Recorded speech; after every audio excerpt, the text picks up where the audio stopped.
For 500 years, the Gauntlight beyond the edge of Otari has laid dormant. As its baleful light pierces the darkness once again, what will you find below, in the Abomination Vaults? See Otari like never before with a huge new regional map remade in beautiful detail by Narky Maps, and guide your players from its peaceful borders into the fog fin where the Gauntlight towers. Explore the Abomination Vaults using either upscaled versions of the original maps or the unmatched Foundry VTT exclusive versions. Every step of the adventure is prepared to be easy to run with over 400 journal entries pre-linked to relevant details, helpful info boxes that break down encounters, available treasure, nearby traps, and more. All of the walls, lights, and creatures are pre-placed on each scene with playlists from SyrinScape ready for every occasion so you can focus on the game. Combat is easy to run using the Pathfinder 2nd Edition game system and immersive to experience with almost 200 actors complete with beautiful portrait and token artwork. Pull your players further into the story as they navigate through the Mega Dungeon's many floors over dozens of sessions and grow from first level adventurers to 11th level heroes. The mysterious Gauntlight beckons adventurers into a perilous delve through Pathfinder's most iconic dungeon. Those who brave the Abomination Vaults will discover the evil that dwells within is no mere local menace. Experience the Abomination Vaults like never before on Foundry Virtual Tabletop. Available now.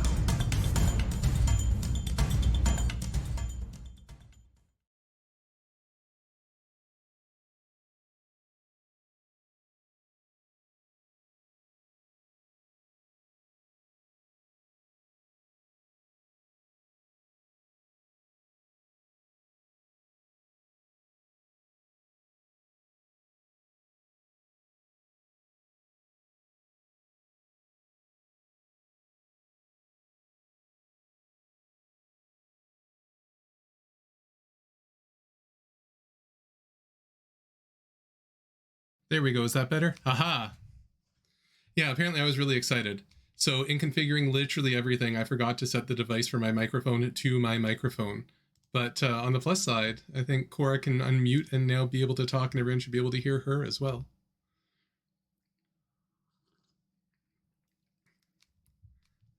So welcome to our very exciting unboxing of Abomination Vaults. I'm Tim, or Timon. I am the volunteer project manager for the Pathfinder 2e project on Foundry Virtual Tabletop. And here with me is the person who will happily tell you that she is literally the one who did all of this. Hello. Oh, there we go. Do you hear me? Yep. Okay, apparently I'm frozen on the stream, but it's fine. Okay. I do not need to move to kill you anymore because I have now created the Abomination Vaults for you, for your GM specifically. Yeah, I forgot how you introduced me. Hello, everyone. I'm Cora. I made this all by myself. No one helped. I'm really excited. I've been working all morning on like last minute stuff, and it's amazing. It's here. It's very exciting. Yeah, here we go. Let's try that again. Ah, there you go. Now you're live. I don't know what I did, but I did not promise to be the best streamer in the world. I just promised to bring stuff. So the link, it is up now on Paizo's website. I actually think that I even maybe brought it up. No, I didn't. Never mind. Instead, why don't we just switch to what it looks like when you're ready to install? So I actually have not even installed this yet, so I'm kind of excited because this is my first look too. Yeah, be careful. There's some traps in there, surprises for people.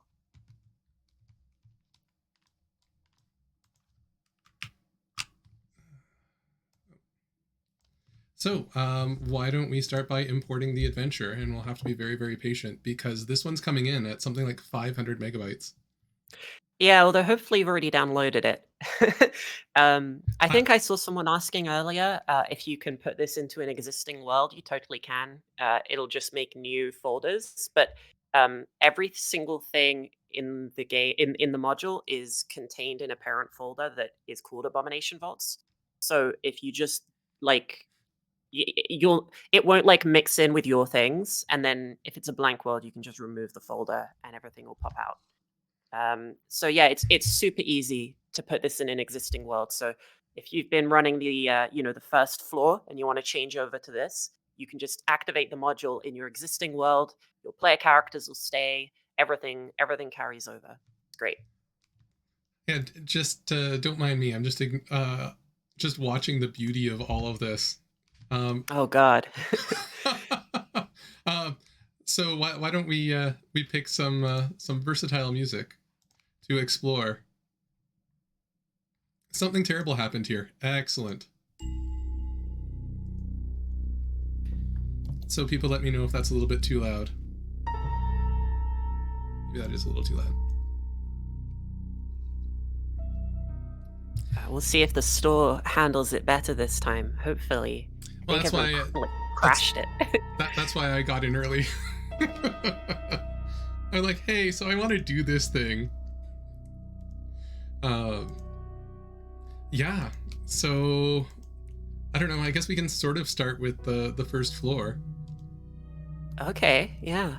I don't want to go too deep, obviously, but let's have Cora walk us through and see what we have in store. Yeah. What sort of things should we talk about? Well, we've got the maps, obviously. They're gorgeous. A lot of you are familiar with Naki's work for the AV maps, already, because you've used his module. But these are like even more Naki. He's got foreground layers, so you can walk like under the spider webs. Something pretty cool. Oh, interesting. I found a bug. So don't worry about it. It's fine. I fixed that. Nath broke it, not me. Okay, just so we're clear. But yeah, so if you look at the the bridge right above the little watch house thing. Yep. So if you open that journal, unknown. Oh no, we're finding more bugs. All the pins are broken. Oh no. Don't buy it yet, guys. Hang on. Let me send this to Andrew.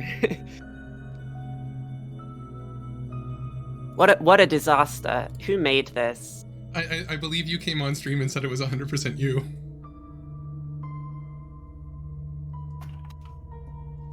Oops, wrong Andrew. I pinged someone else called Andrew.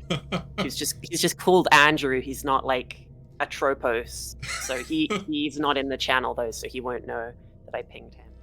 All right, that's bug reported. Good job. But the thing I wanted to show you if we open AO2 is oh, you know what it is? Your journals didn't import at all. Oh, that's fun. That could be my fault. Yeah, no, we tested this before launch, I promise. Yeah, no, that's fun. Okay, anyway, if you go in macros, Abomination Vaults 01, you can see drawbridge collapse, and you can run the macro if you'd like. Where is it? Is it in a compendium? In the macros vault. Do you know how to? Oh, you mean down here? Yeah. Drawbridge collapse.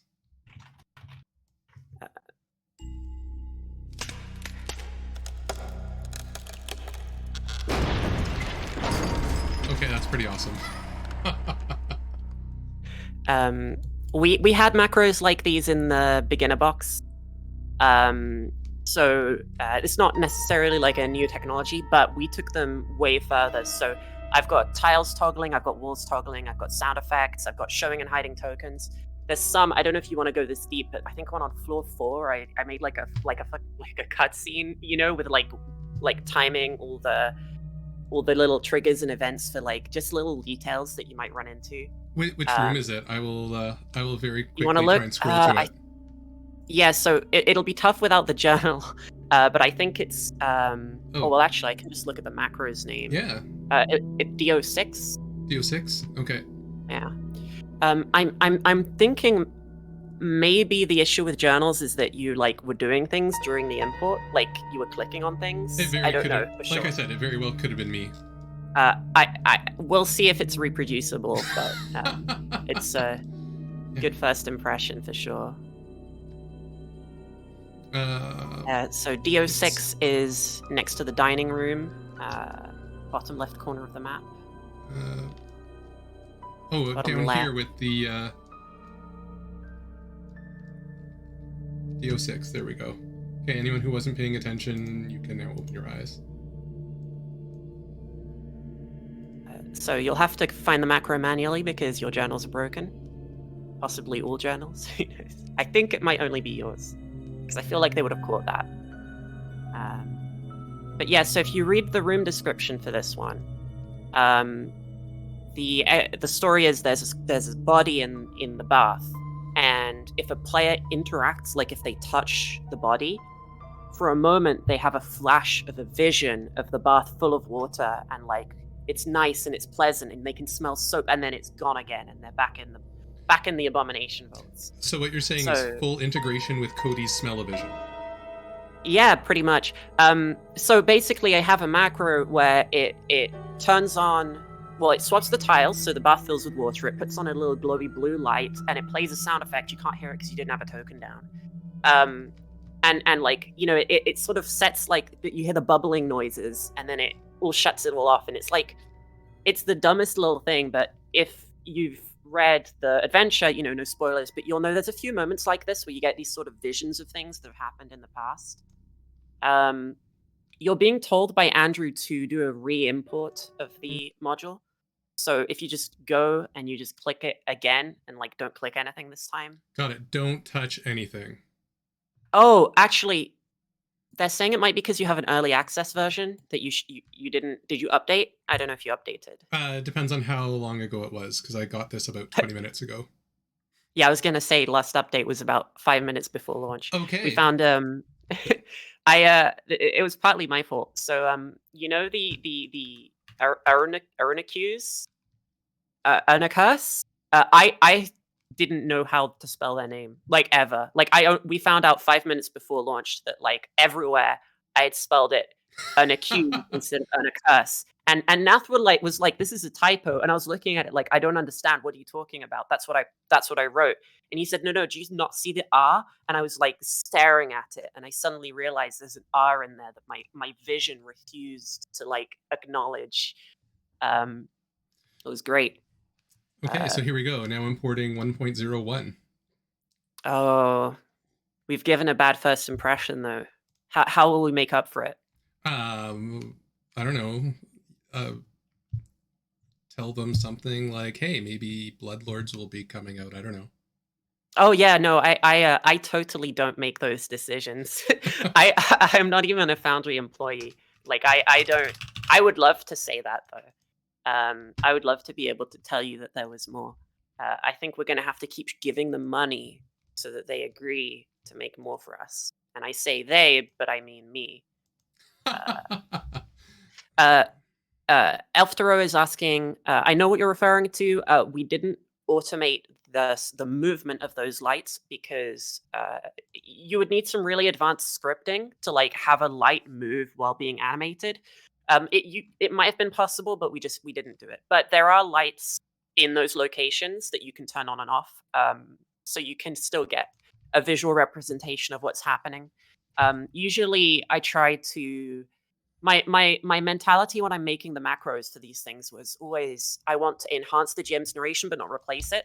So having a cool light effect come on or like a musical cue while they're talking is fine, but you don't want it to be a full on like all right, GM shuts up and we watch the movie. You know, like the GM is still the one telling the story. But I think that with macros you could sort of automate like a moving light, or maybe modules. Might be a bit tricky. Okay, let's see. Someone's asking for a frog fact.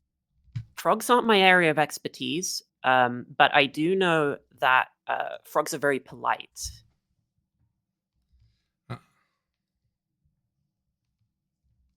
There we go. So why don't we try importing the adventure again?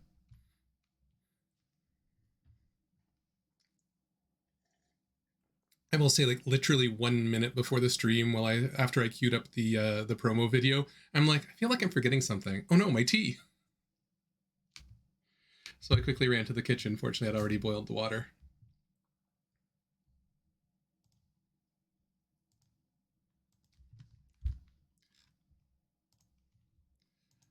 So if Nath is out there, feel free to suggest an appropriate theme music. Otherwise, I will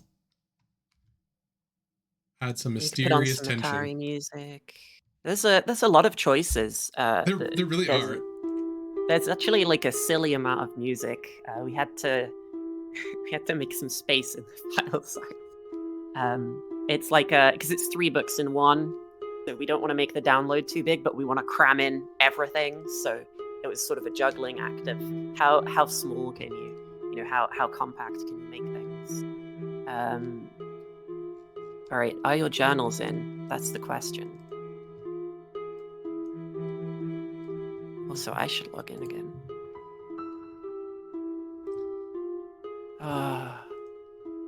All right, disaster averted, everyone. It wasn't Nath's fault or my fault. It was Tim's fault. I'll take it. You can buy the module now. Please do. It's perfect. We fixed the only problem. So yeah, perfect. Good stuff. Someone's asking about the Forge. I don't know, but Forge often have a delay because they don't. They get the module themselves and then they give it to you like through their Bazaar service that saves you the download space on your drive. So because of that, there's often a delay when content is released or a module is updated with the Forge getting it. So that might be why you're not getting it on the Forge yet. But you can still buy it. It would just be, and you can redeem it. It would just temporarily, it would be going in your sit allocation on Forge instead of your free module Bazaar allocation.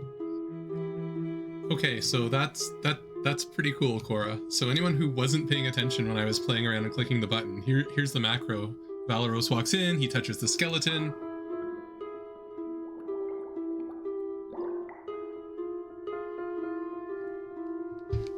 That's pretty slick.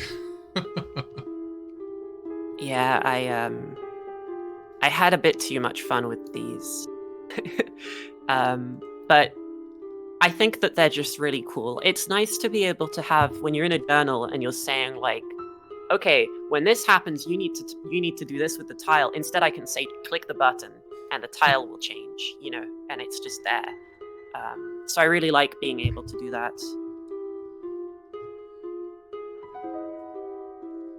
Oh, I like this music. Yeah, I feel like I'm going to literally spend the next couple of hours just listening to all of the tracks. I think what one of the things that's kind of amazing to me is how I mean, I'm probably not ever going to run Abomination Vault, at least not for my normal group because we've already played it. But I still am like, oh, I would love to use this feature from the module, like even just the art. Should we show them the Abomination Vault's compendium? It should have, yeah, there we go. If you open the AV actors from the system, one of the things the module does is, like the beginner box, is it maps artwork inside the compendiums for all the actors. So you've got them all there. If you pull one out, you can have it ready to go. So if you got the beginner box too, you're starting to build up a collection of tokenized creatures, and it all works in the compendium automatically. Now I feel like I should have installed the beginner's box module on this world too.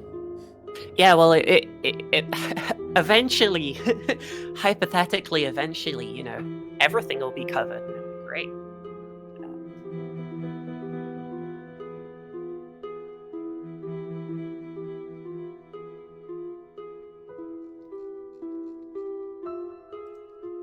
Man, Archie did a beautiful job. And I'm gonna say Narchi from now on, just because of the all of the comments around it. Yeah, the maps are really amazing. See how long it takes for Narky to complain. Of course, the lights, I think, add a little bit of extra something to it. I mean, that's pretty cool. Want to go to the next floor? Too bad you can't. Yeah, there's an invisible wall there, but you have a macro that will remove the wall and the lights and the sound. There's a sound effect if you're standing near the magic barrier. And there's a macro that toggles all of that in one go. I think it's in the D12, the Ghost Walk. No, it's because there's an entire side quest for opening the barrier, and it's at the end of that one. Does this pop it up for you if I do yeah, that? it sure does. Yeah, there you go.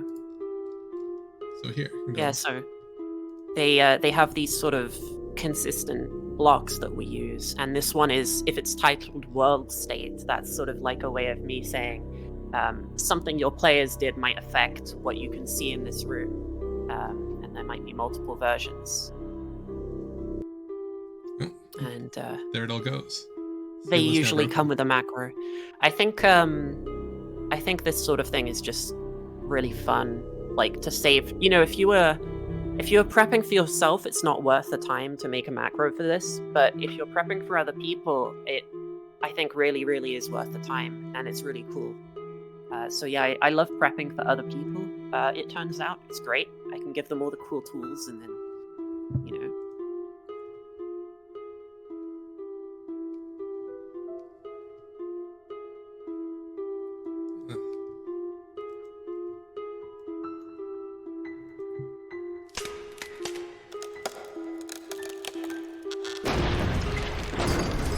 Yeah, I repaired it with the sound effect. I don't know. I don't think it plays it backwards, but there we go. Yeah, drawbridge, and then all of the macros, I tried to make them so that they're toggled, so they're not one directional. So if you want to try one out beforehand, you can just run it and see what it does, and then run it again and it resets. That was the goal. So sometimes there'll be some weird stuff, like if you unbreak the bridge, the sound effect still plays, but I mean, it doesn't matter. Like, that probably won't happen. I don't think you'll be unbreaking the bridge in the middle of unless someone has like 9th level mending, prepared actually. Now you just need to figure out how to play the audio in reverse. Maybe for that would be Foundry really 11. cool. Well, I think Nath has done some stuff like that for some of the later floors. Have some spooky stuff going on. I think reverse audio is one of the things he was looking into. Nath has spent so much time on the sounds for this, so I hope people find them really fun. Find them I think they fill out pretty much anything you could think of. I will say I love some of the icons that you were using. I opened it up just before. I'm like, oh well, this has changed. Yeah. Was that not in your early access version? No. I mean compared to the beginner box. Yeah, in the beginner box we used the Paizo, like the ones from the book in the beginner box, but they don't have any for AV, and I thought, well, we could use the same ones, but they don't really match the art style. And we have these Rexard, we have the icons that come with Foundry. So I picked out, a haunt icon and a trap icon and that sort of thing. And so I think it'll help users can recognize at a glance, oh, this encounters a haunt from the icon, which I think adds a little bit of character to it. Yeah. Someone's asking about troubles in Otari. I don't know what Foundry are planning on doing. I don't have a say or special insight into what they're planning on doing. I think troubles in Otari would be from a content creation standpoint a bit of a challenge in the same way the beginner box was, because they're similar products. AV is a challenge because it's huge, but it's relatively straightforward to adapt, whereas the beginner box is really difficult to adapt, even though it's small, because you had to rewrite, I had to try and make sure that people could use it as a tutorial for the system and the software. And I think that Troubles would be an interesting challenge because of that. It would sort of fit into the theme, but I don't think that that's necessarily the direction. I don't think we know, if any, what the next thing will be. Oh, you've got the Atari map pulled up. You were a big fan of the old one. What do you think of this one? I mean, Don't get me wrong. I love what Anathema did, and that he let me steal it. And it's actually the version that I use in the game that I run is actually still linked to his personal server. Oh, that's funny. Yeah. However, I mean, this is just absolutely gorgeous. It's incredible. Every time I zoom in and I just see how far I can go, it kind of frightens me a bit. I mean, you can almost run it off of the inset to this map. Yeah, it's like the resolution. Yeah, it's frightening. Like the fact that you can zoom in enough to see street names is pretty scary. I think it's to scale as well. So I think if you have like a ruler, I think that the distances are accurate. It's very interesting.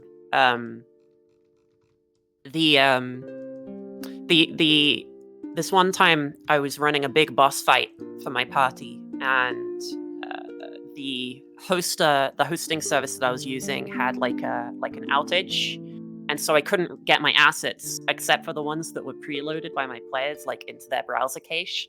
And I was like, oh no, the boss token, they haven't loaded it yet. And Andrew actually gave me a direct link to like a dragon token on his personal S3 server. Mm-hmm. And I used it to run that boss fight. It was pretty cool. Oh, seriously? So, yeah. I unlinked it after though, unlike you. I'm not like, I'm not hogging his his bandwidth. Wow, you can actually have a party token and you can literally go through at scale. Yeah, so that there's even overhead tiles on like the overland map, and I don't know why. I don't know why we did this. It's the level of detail that I don't think is necessary, but why not, right? Like overhead tiles just in case. So the first couple of sessions I actually pulled out a couple of extra Paizo maps, and I made my group actually travel because they were crossing over a small footbridge, and they'd ended up, I use a custom tension pool system. They'd ended up finding they rolled to find an item, and so they got a Hand of the Mage for free, and it was just on this, they just were crossing over this bridge, and I'm like, oh, you look down and you see this box floating by, what do you want to do? So they decided to go and grab it and managed to swim out and pick up the thing, and that's what was inside. So that was their free reward. Or another time I had them coming back, and I had sort of somewhere that was like a dividing line, because an exact distance away, once they crossed over with Foundry's lighting, I made the one side really, really dark, and the other side was sort of normal, because you're getting closer to it. And so they got like chased away by a ghoul or something. I'm trying to answer someone in Twitch, but I'm not logged in, so it won't let me. Goliathcraft, the customize world details setting changes the description of the world and the picture in the background of the login screen, that sort of thing. So it's a way to change to sort of, if you were only running Abomination votes, you would tick it, and then you would get like the login screen and stuff as well.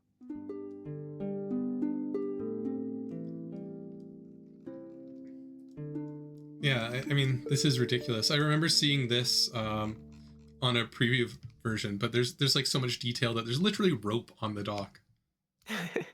Narky did a ridiculously detailed job on this. I think Nath wants you to set the scene to nighttime. I'm never sure how much we should show, but I mean, everyone who's watching this has already bought it. They're gonna run it, right? So like, it's not Obviously. Spoilers. So yeah, if you set the scene to night, there's lighting, the town is lit up, which is lovely. But the other thing is, as some of you know, Gauntlight, while a lighthouse is a bit spooky, it's not a normal building. And so, Tim, if you were to open the macros and go under Otari, you could click the macro that you'll find in that folder.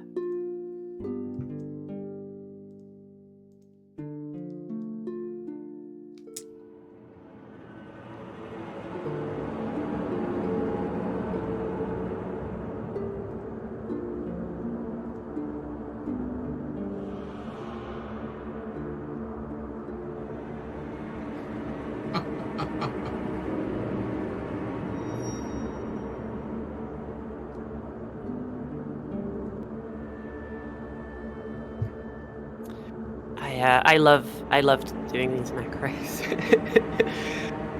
So yeah, I think that one plays a sound and turns the light on.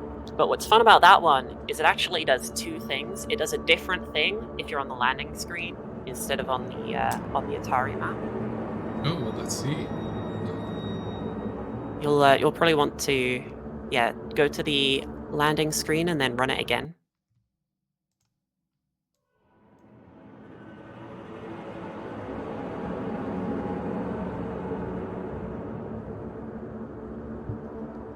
So you can choose which one of these sort of cutscenes you want to use. I say cutscene, but when you are running this event, there is a description of what the players can see, and it says, depending on where they are, they might see a different thing.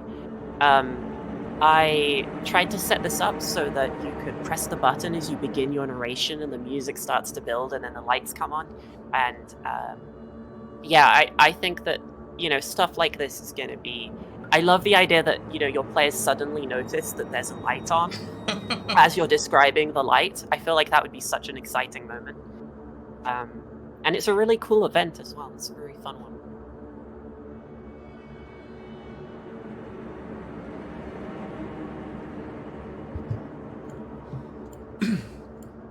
And I'm like literally having my breath taken away right now. This is just amazing. Hey, Nat, we since actually... I know you're out there, you can take a break now. This is... oh, wow. I'm really glad you think it was, a cool effect. You think it worked. I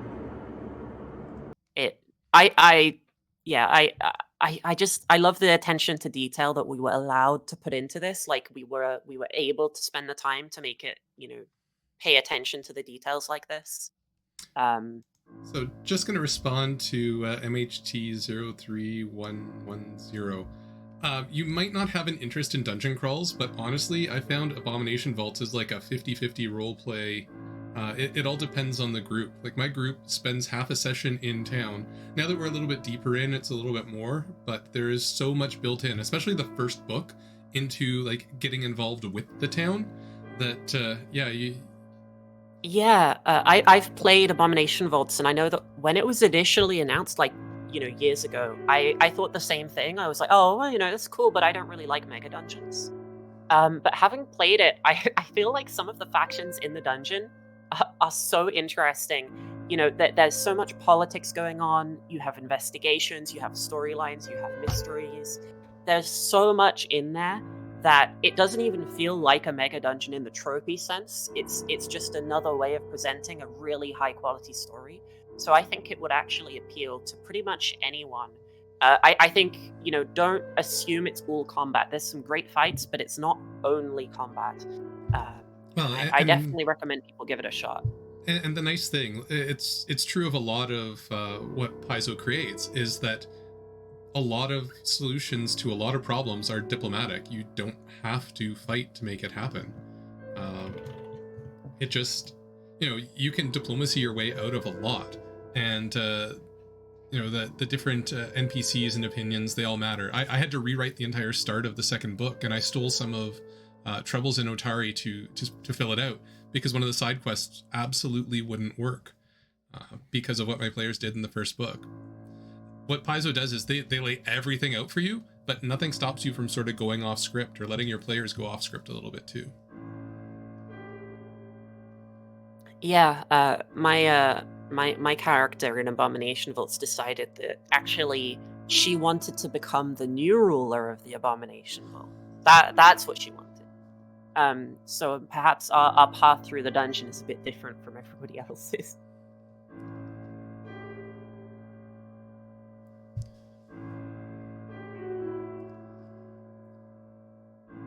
Someone's asking if we have a new hazard sheet. We don't have a new hazard sheet. I suspect you're seeing the edit mode. You can click edit on a hazard and it changes what the sheet looks like. A new hazard sheet is a system side thing. It wouldn't be added by this module. Tim, do you have anything? No, so this is the normal hazard sheet right here. This one was turned on to edit mode for some reason. But Yeah. yeah, if you see this, Well, this is what we use for data entry. This is the original way that it was done. Is there something that's going to come to update the hazard sheets? Absolutely. If you've checked out any of the recent streams, you'll see that we are doing some really neat rework now that we are, well, after Paizo Con. So this release 3.10.4 was done yesterday, so that everything would be stable and in for Paizo Con, which is coming up this weekend. For those of you who are either new to Pathfinder and want to try it out, organize play this weekend. I think it's $25 to buy a badge, but then you can play up to 9 or 10 games. There's still lots of spots open. You can play with pre-generated characters, and you could level up presumably over the weekend, or if you've played beginner box, you can create your own character and start off most of the way to level 2.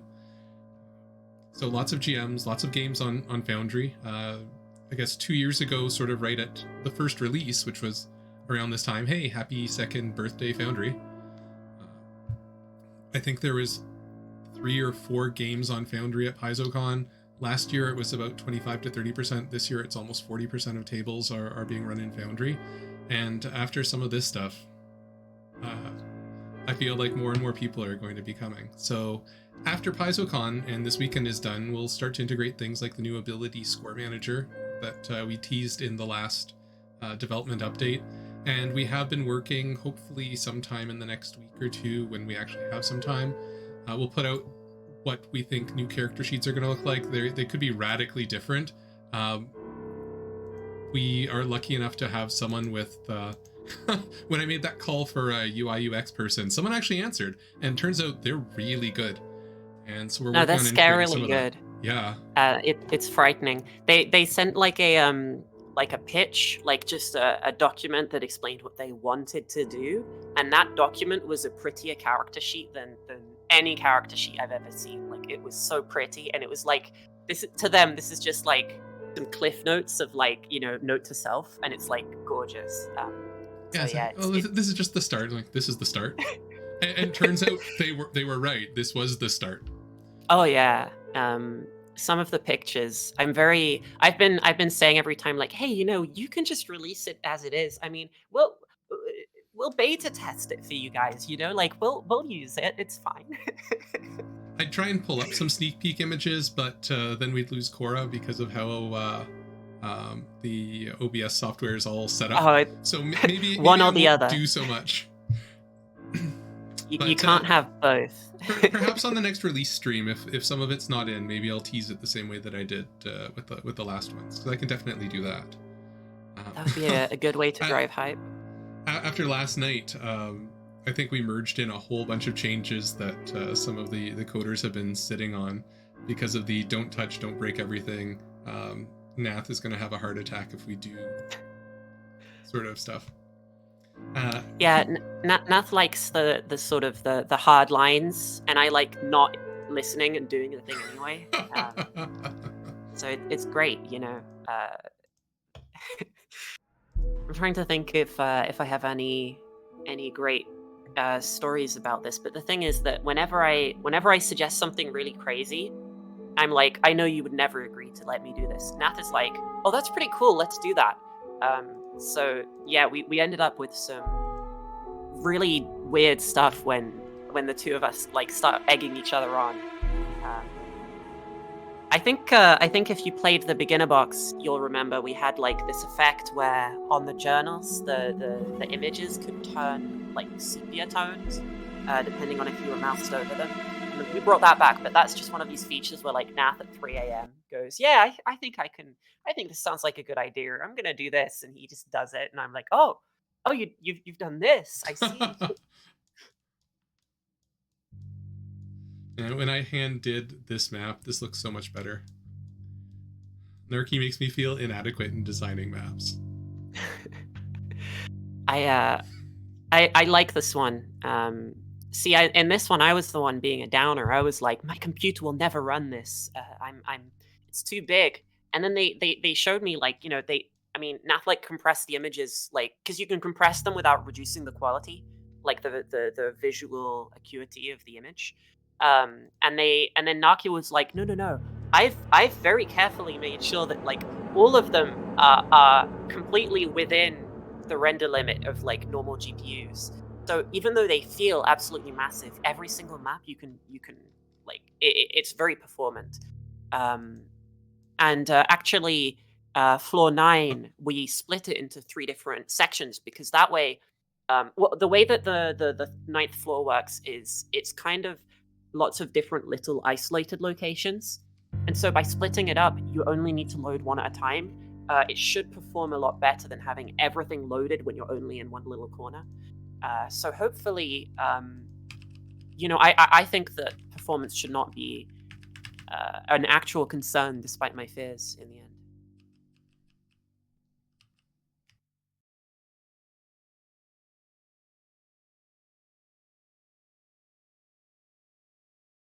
You having fun with the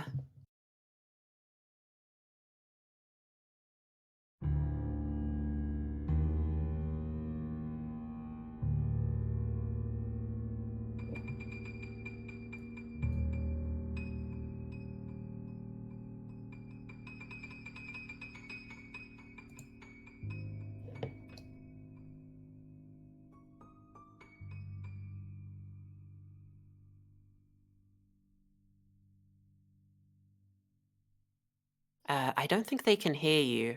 I know I can't.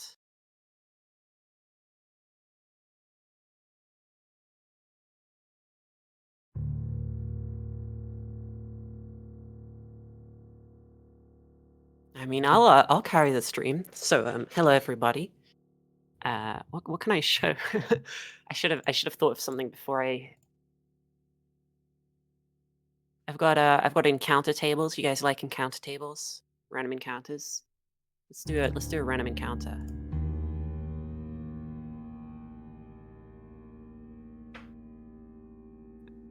Let's see. Let's see what's gonna.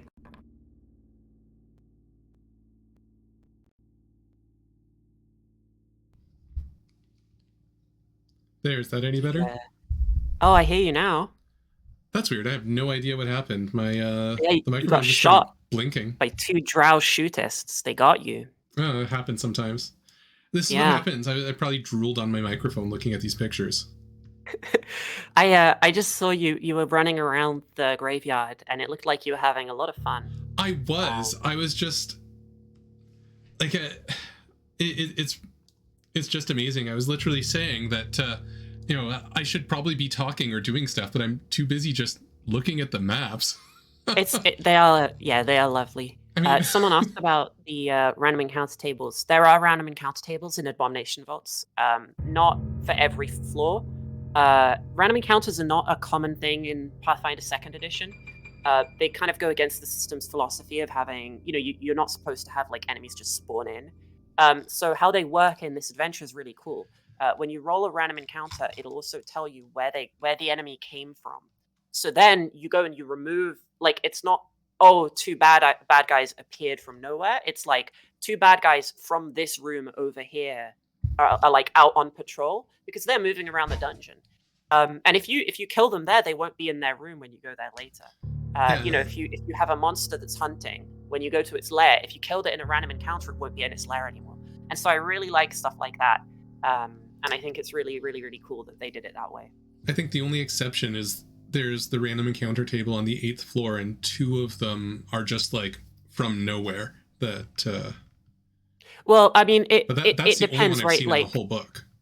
It depends on what the enemy is. Like if it's a dragon or something, then it's going to be linked to a specific location. It won't just like appear out of nowhere. But if it's like some wolves or like you don't need to account for like every single random enemy, but like the important ones that appear in the dungeon somewhere else, it tells you where to remove them from, which is cool. So here, someone asked about Cora's key collection. So here's Cora's key collection.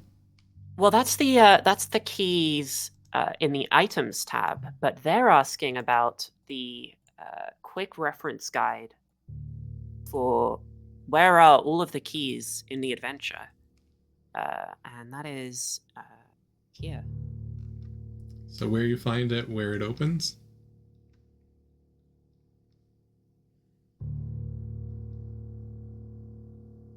And basically, it's, if you're like me, your players will keep writing like metal key or whatever, but like you don't know where they got that one. There's like 1 billion keys. So I made an item for each one. They have different art, they have a different name. Inside of them it says where they were found, like in the description it says where they were found. And then finally, the fifth thing I did to help is I just made a list of all of them, where you find them and what they open. So if you can't remember, oh, do my players have the key to this room? Then you can just open that sheet and you can see, okay, well, the key comes in that room. Let me check, that's what it looks like. It helps you just sort of remember, like, across, a long period of time, which items your players found on. You could even just write it in the journal. You could just edit the journal and say, yeah, they found this one. I feel like it's necessary to just put up the credits for a minute, just to acknowledge the people who did such amazing work. You should scroll down on the credits, though.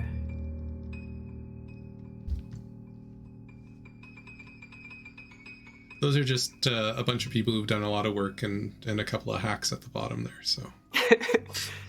There are other credits, of course. We got credits for Paizo, credits for the music. We have the entire OGL. So if you're curious, if you've forgotten the OGL, which is, it happens to everybody, but you need to remedy that very quickly. Then you have a journal right here with the entire OGL available to you as like a reference guide.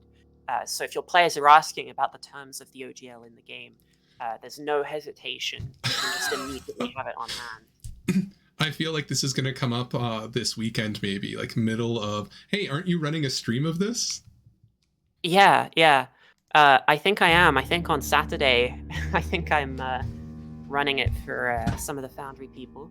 We'll see if I get to kill, Cody's character this time. Although with his rolls last time, I'm not sure I'm going to be able to.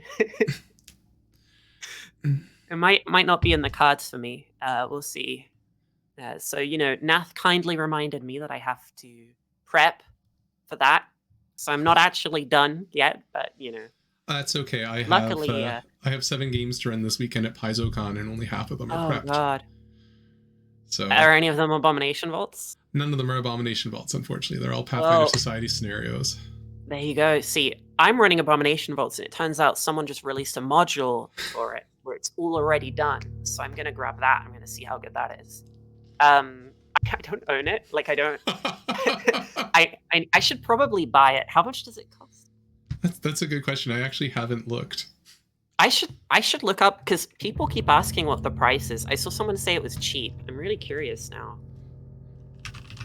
Well, I even put in the link to it at like the very start of the at the very start, because I had it.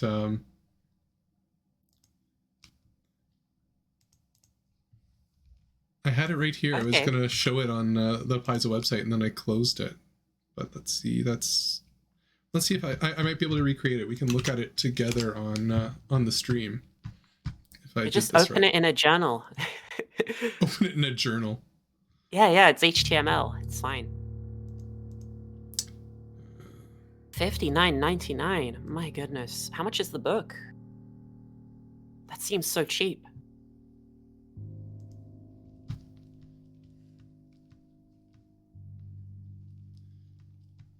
Oh, and what's this? Here we go. Outlaws of Alkenstar. Have you heard of this? What am I looking at right now? Outlaws of Alkenstar. I hear there's another really good module that's come out today. Book 2, Cradle of Quartz. I now feel inadequate producing the sound that I produced because I'm listening to all of what Nath has done. But I think that package should be coming out very shortly. Yeah, I mean, we can't all have beloved community member Cora to do the adaptation of our adventure paths. But I hear that they had to get like 9 people together to rival one of me, but it probably worked out, I think, Well, the problem is, unlike you and Anathema, the rest of us like sleep. Uh-oh. You haven't tried ADHD meds, let me tell you. I have not. Oh, it's a good thing. My life was very different before I had the ability to just take a pill that made me not tired. Wait, Wait, hang on. So the book is $55, and then the module is $60. No, well, that's the actual book. Let me see. Yeah, the physical. Yeah. So but like the physical. Who needs physical books when you have like? I do. I like my physical books. They make me feel. Okay. Collect attacks. Pretty much. I knew where all the VT. Oh, here we are. VTT resources. And then Foundry Virtual Tabletop.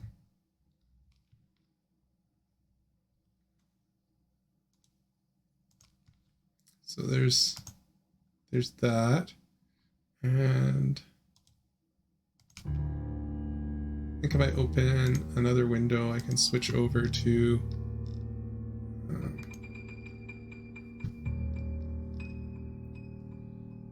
yeah. So the hardcover physical book is $55.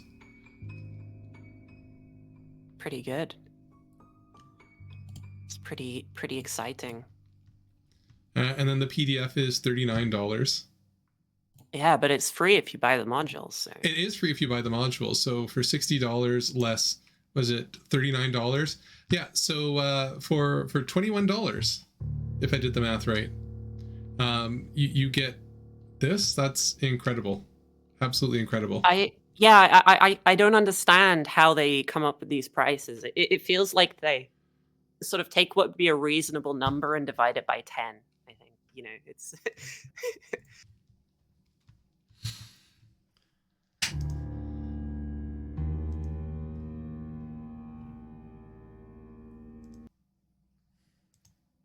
This one sounds pleasant. Experiments in Flesh.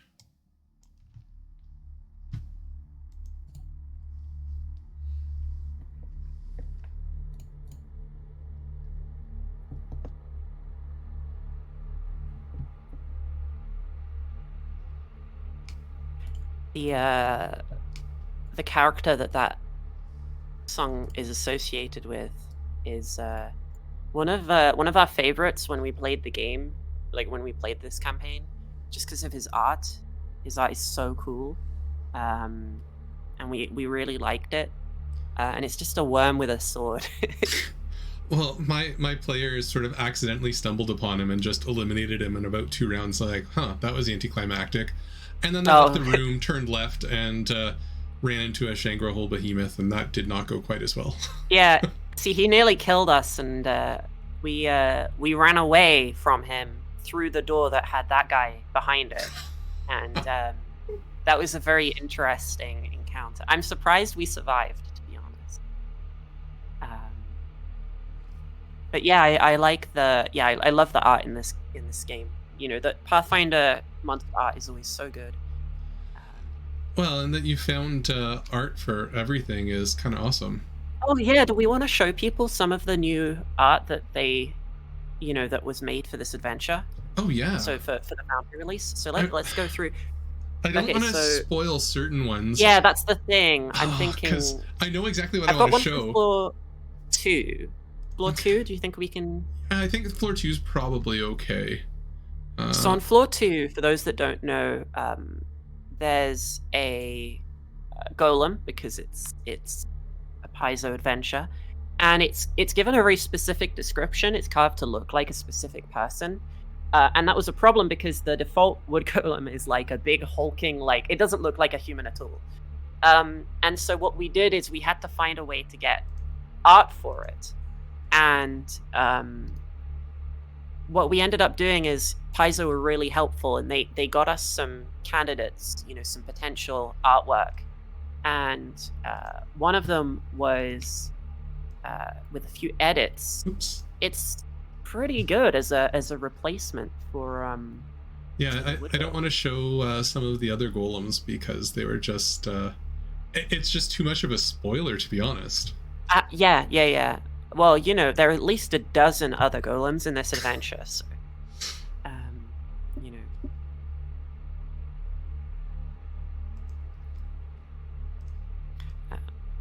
someone asking, oh yeah, okay, a lot of people always ask about the human Valkora artwork.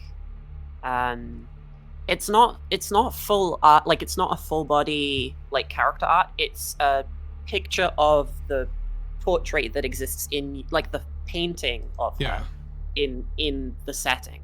I feel like a lot of people, like, because there was a post about it on the forums, and I think a lot of people assumed it was like proper, like, full body art of her.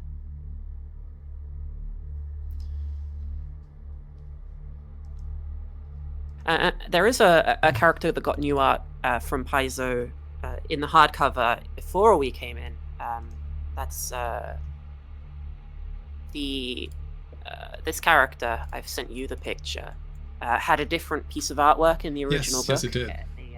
They gave her a cool new one, a bit more frightening, which you love to see it.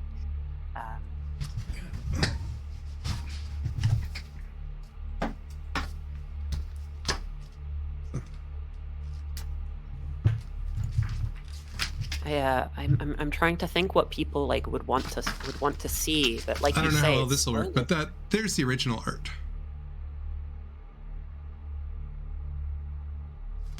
So that's the original Major Domo, and then the new one is definitely more terrifying.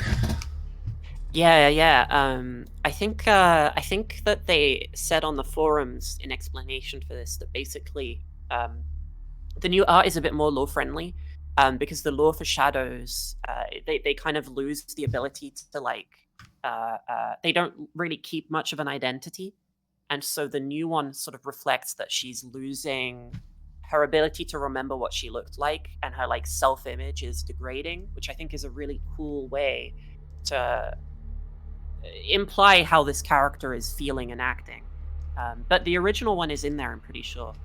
So if you'd preferred that one, then it's right next to this one in the files. You can just swap it.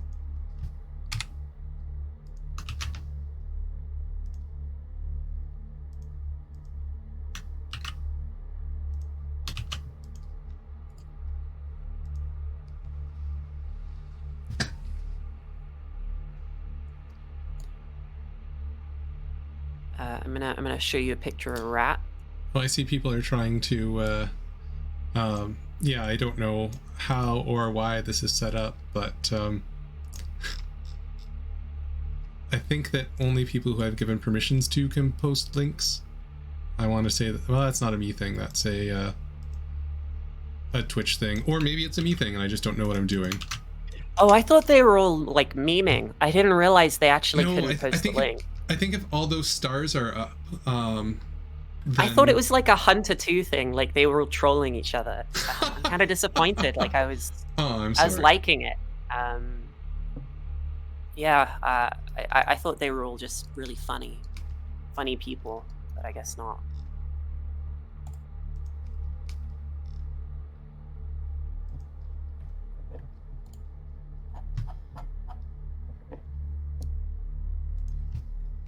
Well, we'll have to look into our Twitch permissions. Well, here, I will, I'll switch over the screen for a second, because this just went live, so hopefully we don't lose me again. I don't know what happened last time. But, yeah, so if you want Outlaws of Alkenstar Book 2, it is apparently now available, or at least the page is up. I know that the files for it got pushed to Paizo for hosting last night. But there it is. It is now available on this page here. So Tungsten Powder Keg, Cradle of Quartz, and then Abomination Vaults and Beginner's Box, all now available. So if you're looking to try and find this on the store, you go to Store, then you go to Gaming, and then to Accessories. And then on the Accessories page, scroll to the bottom, VTT Resources, and then on the right-hand side, Foundry. And then there's all the stuff that's now available for Foundry. Including, Oh, it just disappeared on me. Well, that's what... Oh, it's gone. It was there, it was gone. I don't know. Paizo web server. Limited edition. Who got it in time? There we go. I just had to clear the cache. Nope, that definitely didn't work. I don't know. Maybe it's... There we go. Unavailable. Okay, now everything's not working. Apparently Paizo know about this, so I'm sure they'll, get on it. To Andrew White, sorry I went to the website live on the stream. Poor Andrew White. Someone's saying that they're getting the old Wood Golem artwork on their import. That's not possible. We don't include... The original Wood Golem isn't in the module, so there's no way you could have that unless you've either got another module that's overwriting our attempts to map, like say you're using PDF to Foundry.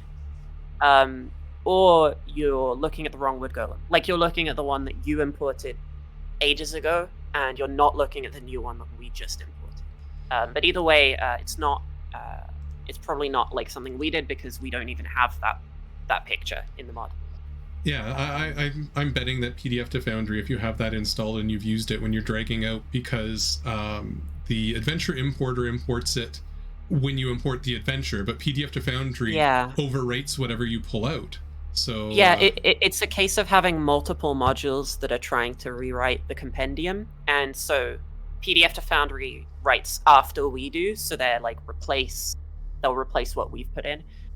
So just, you know, if you want to use one set or the other, you pick that set, and if for one specific creature, you know, you'll have to like do some swapping, disable enable modules to get the right one. Probably once it's already on, I'm imagining once it's already on the scene, unless PDF to Foundry got really, really smart, it won't try and do that. So if you turn on PDF to Foundry afterwards, because let's say you want to pull in an extra creature from Bestiary 1, that would probably work.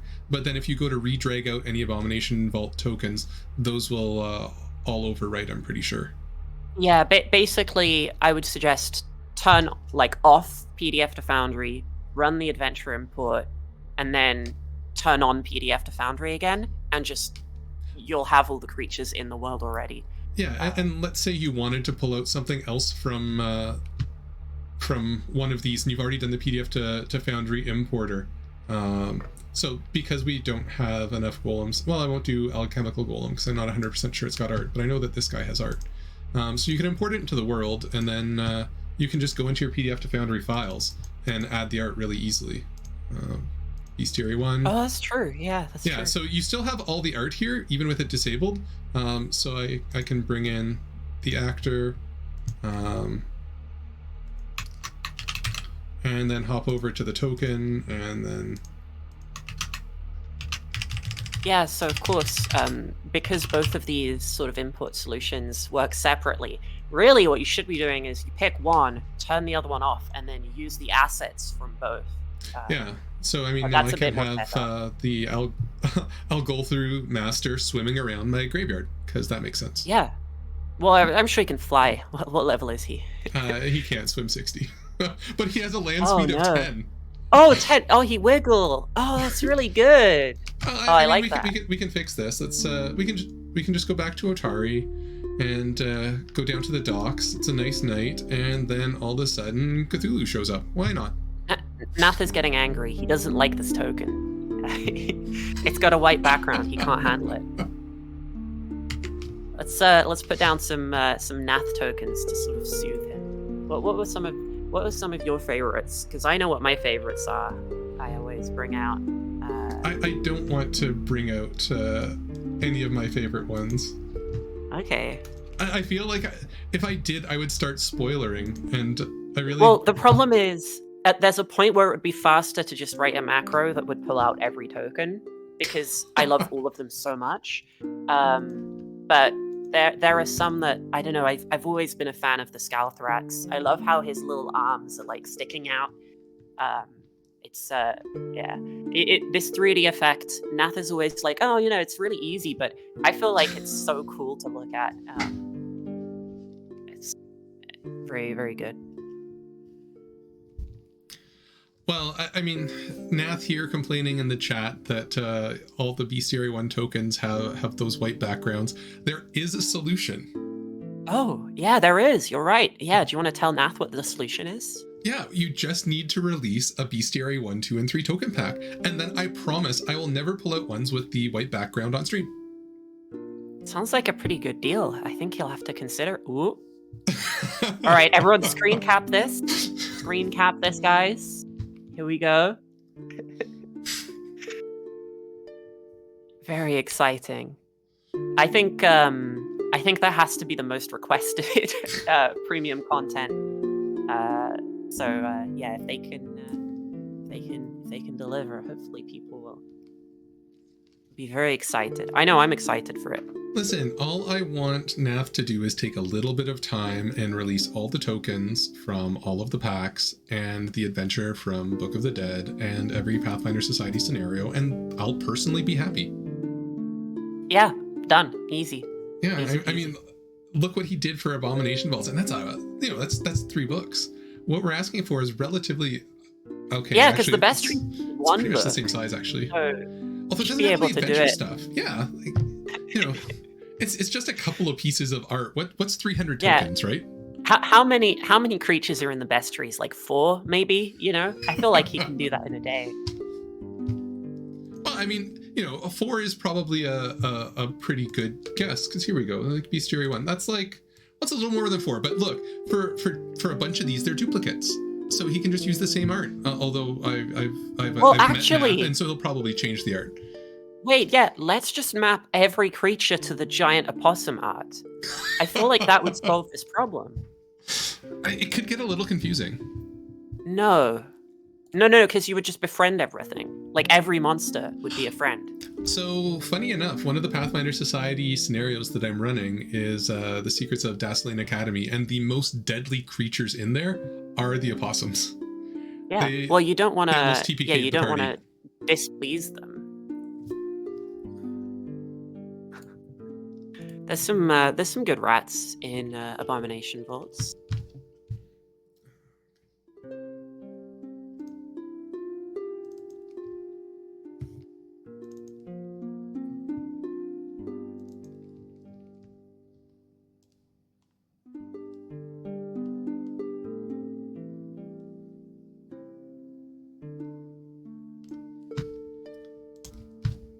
Here we go. I think season 2.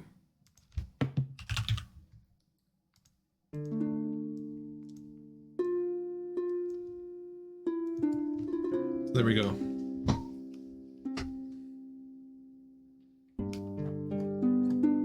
Don't even need the giant opossums. The small ones will do. Hell yeah. So tell me about this module. How do you earn the love of the possums in this? I'm actually running it this weekend. I don't know that I want to spoil it, but you can Oh, do okay. it. DM me. You have to approach them. You have to approach them friendly. Yeah. Typically, things like this, nature check, especially if you're a druid and can speak with the animals. Yeah. Well, of course, I carry around a little bag of grapes everywhere I go, so I can just give them to opossums if I run into any. One of the nice things about Pathfinder is that stuff like that's literally built into the rules. If players do something like that would totally work with the lore, the GM technically doesn't even have to roll the check. They're allowed to give the player success for free. Or you can give a bonus to the roll. Both of those are legitimate. Reduce the DC or literally just free success. And Pathfinder Society play encourages that. Like if the players role play really well, they just succeed. Why not? Yeah. Let them befriend the rat. I mean, why not?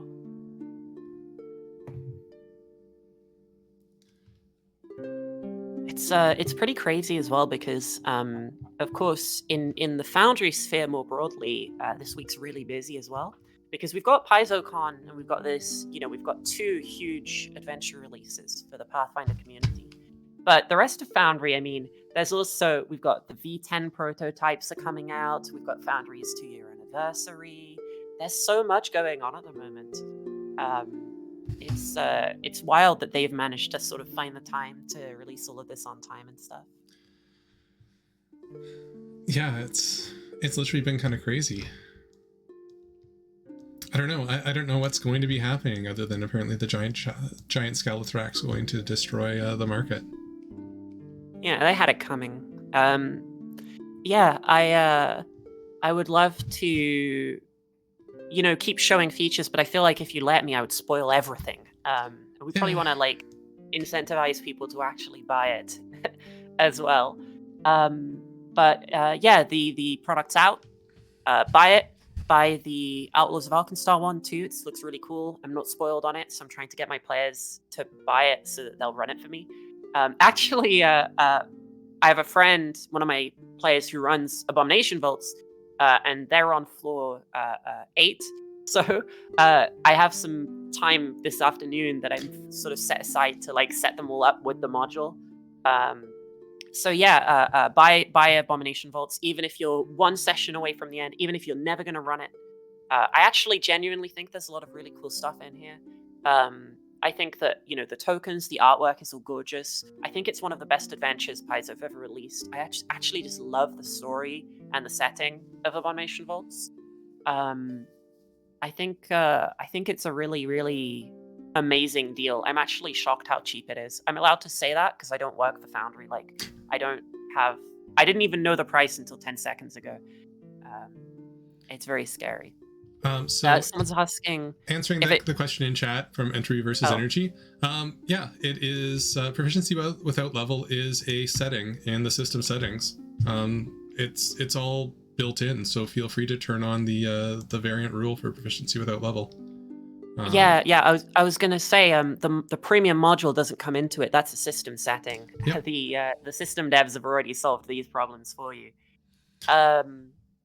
Someone asked how easy it would be to convert to a different setting. I actually think it would be quite easy, although I love the setting. I think that you could, not to get into spoiler territory, but you asked about deities specifically, so I think you have a specific one in mind. But I think that the deity you're thinking of, the one that plays the biggest role in the adventure, while it is quite a unique deity, and I think that their role in the story is very well tailored to what happens, they're part of a pantheon and a mythos that is in multiple different settings, so you may well have an equivalent deity. Although I believe this one is unique to Pathfinder.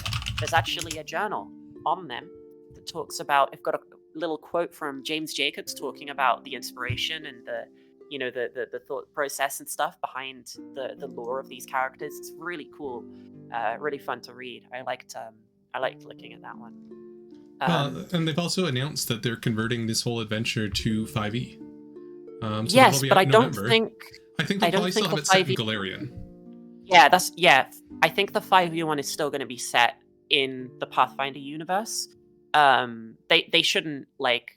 I don't think they would have to change. I don't think 5e requires Forgotten Realms, so I think that it would be completely fine if they didn't change the setting. I would actually prefer it if I was playing it. Well, you have to remember that all of the Paizo work was originally done for 3.5. Like that was the original. Yeah. Like Paizo's been making quality adventure paths for D&D games since forever. It was only once they moved to D&D 4 and the 4th edition closed off the rule set that Paizo broke off and created Pathfinder 1e.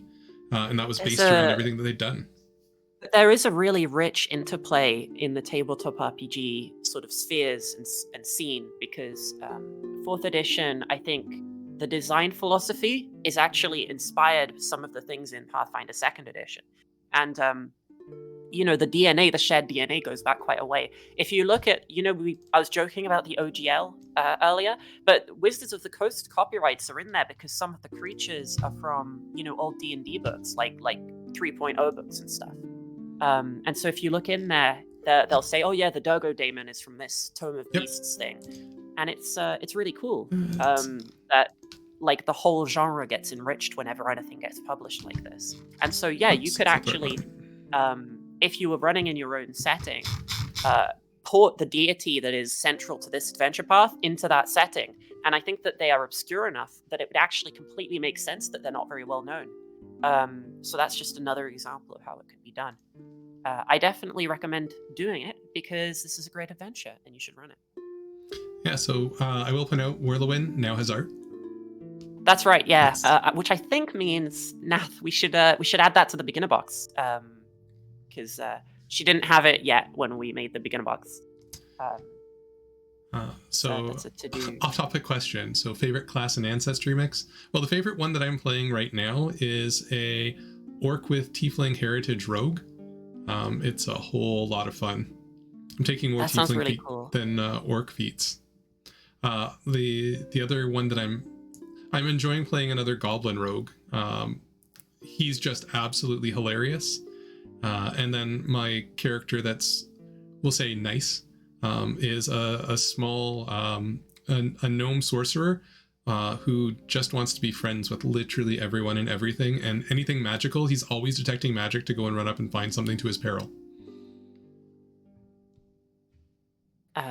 I struggle to answer this question. I don't get to play very often. My character in Abomination Vaults is a Ganzi wizard, but she's flavored more like a bard, and she's an enchantment wizard. And I love playing spellcasters in every system because it's cool. It's a power fantasy. You just mind control people to do what you want. It's great. In terms of ancestries, there are so many I wish I could play. As a GM, I really like, I just keep thinking of all my players' characters. I've got players playing, orcs and fetchlings, and I've got a sprite player, which is wild. All of these things, it's really exciting. But honestly, I'm just excited for all of the characters in every group I'm in. I do have a tendency to go for some sort of edgy, hipster tropes. I'm often the snowflake of the group, Ganzi wizard, but have fun with it. I love seeing the different variety of things. I'm very fond of Anadi in this game. Anadi are adorable and pure, special beings, and of course the best ancestry are Panols. Thank you, Logan. Yeah, so other than that, if you would like to see more on Abomination Vaults, including Cody maybe surviving, maybe not, who knows, it will be this weekend. You can find the link and the event in the Foundry Discord. If you want to know more about Outlaws of Alkenstar, a couple weeks after Abomination Vaults, I'll be starting a live play with several of the Paizo staff, running through, detailing things that you can do in Foundry that are kind of cool. Oh my goodness. Yeah, so it'll be mostly live play with occasional pauses for me to show a cool latest feature or how to do something if you're a GM or a player.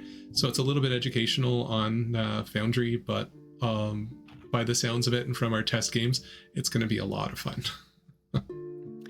So no pressure, but the future of everything that we're working for here relies on you impressing as many of them as possible. Hopefully they like it. I think we've done a decent job, at least with the ones that are going to be on stream. I mean, they asked me to host a stream, so I think we're doing okay in that department. So question from the chat, playing PF2e for a year and a half and has a question. What is Paizo's logic behind OGL in comparison? Well, the OGL is technically the same. Paizo has a very generous community use program, and that's a little bit different. Effectively, it means that anything from the Paizo ecosystem you can use other than lore or proper names, so long as you don't monetize it. And that's how the system's built.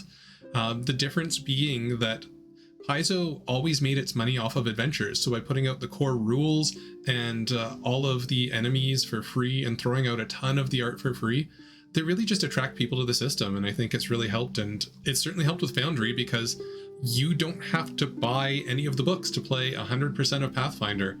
That being said, look at the premium module. I mean, so if you go to another VTT, you can buy the core rulebook and the bestiary. Here, you just click install and you don't pay anything, and you have the same if you happen to own the PDF already. Other places, you get a discount. Here, you get PDF to Foundry, and it just makes all the tokens for you. Or if you have the adventure, there, they'll give you the PDF, but in their world format. Here, you get Narky maps and Cora's macros and a couple tokens made by this guy and journal entries and everything linked. And so when it comes down to the licensing terms, Paizo's has a very, very open policy if you're not making money, and a very positive one if you are. They take their cut. That's what they base on. And after that, it's about, for them, it looks like bringing people into the ecosystem. I think that it's a fantastic business policy, and it is really starting to pay off. The more that they put out for Foundry, the more that you buy, the more they'll put out, the more people playing it. There's been threads going around for the past 2 years. Oh, Pathfinder 2nd Edition is going to die because they look at the OR report on Roll20 and say, look, it's less than 2% of all games. But it's also in something like 30% of installs for Foundry. And after the beginner's box and this, I'm going to say it's probably going to be installed in a couple more.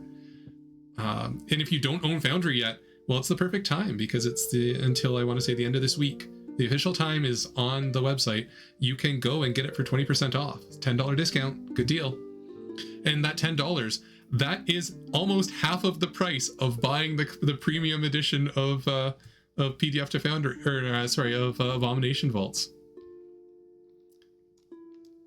Yeah, buy it, please. I need money. I mean, I don't get a cut, but like, they're unrelated statements, but they're both true.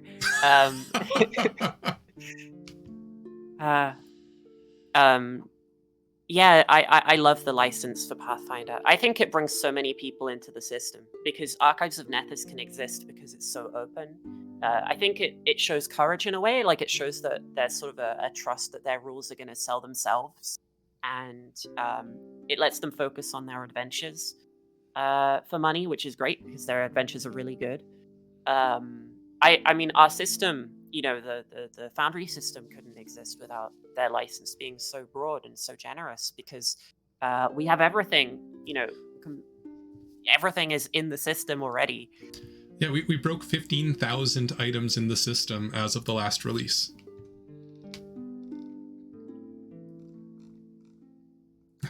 Yeah, I mean, here we go. Book of the Dead, literally out today. Where's the new adventure? Where is it? It's in here somewhere. But yeah, Shadows at Sunset again today. All this stuff that we can just include. I mean, there's no adventure lore, but now if you want to run it, you can just click and drag in. We can't make it much more difficult. All the actions, or if you've got a specific adventure, we've now broken them out. So these all belong to certain adventures as actions. I mean, it's crazy. All the ancestries, everything. There's stuff that it's just all here.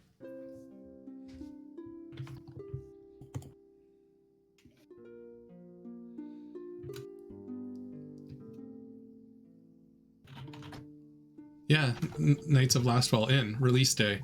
We've been pretty good about getting everything in on release day, or at least as close as is reasonable.